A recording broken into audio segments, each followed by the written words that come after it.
flew all over looking over. When you first get in, it was a heck of a bad looking sight.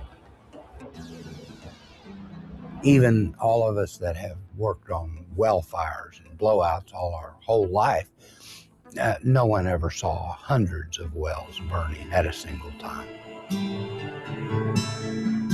Experts estimated it might take as long as 10 years to put out all the fires and stop the environmental devastation. But the fires weren't their only concern. When a well wasn't on fire, it would be oil would be 1.5 feet deep all around it, and you didn't know what you're stepping on. They had landmines everywhere.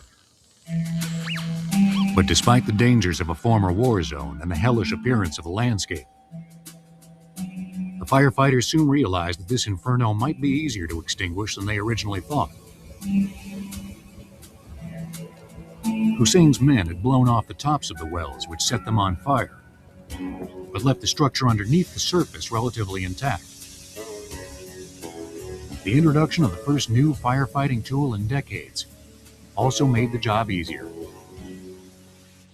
Most of the equipment that we use on a day-to-day basis has been around since the 20s. There's no new technology except for the hydraulic jet cutter that was developed during the first Gulf War. And you can cut a wellhead off now in 30 minutes as opposed to 30 hours. The abrasive jet cutter uses high-pressure jets of water mixed with sand to physically sandblast through the metal with 10,000 pounds per square inch of pressure. The abrasive jet cutter, invented by the Halliburton Company, was a new tool the industry desperately needed.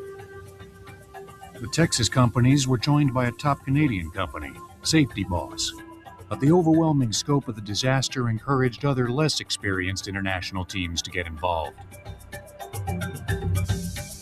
They achieved far more success gaining publicity than they did putting out fires. A Hungarian company came with a jet engine rig to literally blow out fires.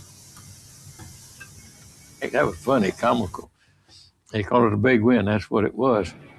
A jet engine, it got all the publicity about what all it did over there. And the actual truth was it put out 3 small fires. And it took quite a while to do that. In the meantime, the Big Four knocked fires down and capped wells. We get 4 and 5 wells a day. That's how we got through with them so quick. A disaster that threatened to last a decade was out within 6 months. Red, Boots, and Coots made a fortune putting fires out in Kuwait, a suitable cap to their long and illustrious careers.